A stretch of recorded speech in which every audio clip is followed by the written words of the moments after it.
Hi there, it's Tamara Doris, and I am going to talk to you today about phone fear. Okay, and interesting to me is that I believe that phone fear and video fear are kind of related. I'm not going to talk about videos this time, but we're going to focus on phone fear and just recognize that there's a lot of similarities. Okay, so first of all, scary. Really? No. Scary? No. These are not going to eat you. What the fear comes from is it's biological. We think when we get a pit in our stomach or we get shaky and we don't want to dial or our throat freezes up, we think that it's physical.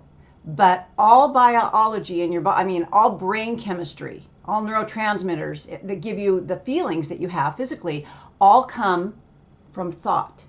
So here's the tricky part about fear is the thought is unconscious. So you may not even be afraid in your prefrontal cortex. You're not really afraid of the phone because we know intellectually it's ridiculous. This thing is not going to gobble you up. But if you are going to call even a past client, which is really silly when we think about it intellectually, why when I call a past client to just check in and say, hi, am I shaky? Why am I nervous? It's because in your unconscious brain, back here, your fear center lights up, your amygdala releases cortisol, and you have the physical sensation of fear. Why does that happen? Because on a very, very primal level, and we're talking about the limbic brain here, on a very primal level, you feel that you might be rejected. You might be bothering them. And believe it or not, rejection is like death to the limbic brain. Intellectually, we can look at it and say, that's ridiculous. No one's ever died from being hung up on. But your limbic brain, your mammalian brain, says otherwise. To your mammal brain, it's like being rejected is being kicked out of the tribe. Being rejected is death, okay? Or it's similar to death. So that's why you feel those sensations. Now, I can't solve this in a quick video, but I can give you a couple of tips. And this is what I give agents. I talk to agents every single day who deal with this and we address it. But a couple tips. Number one, if you can pretend before you pick up the phone, if you can pretend that you're returning a call. This client called me, so now I'm just calling this client back. So that will give you over the hump. That'll get you to over the nervousness at first.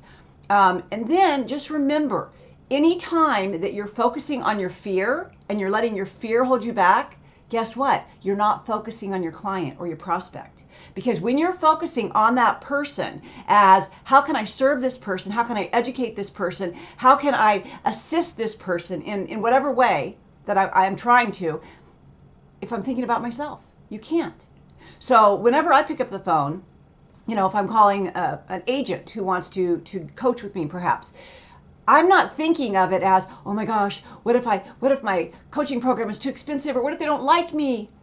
I'm thinking about, how can I serve this person? How can I help this agent, get ahead? How can I help this agent have a mind shift change? That's kind of what it's all about. So act like you're calling someone back that's already called you to get over the dialing fear.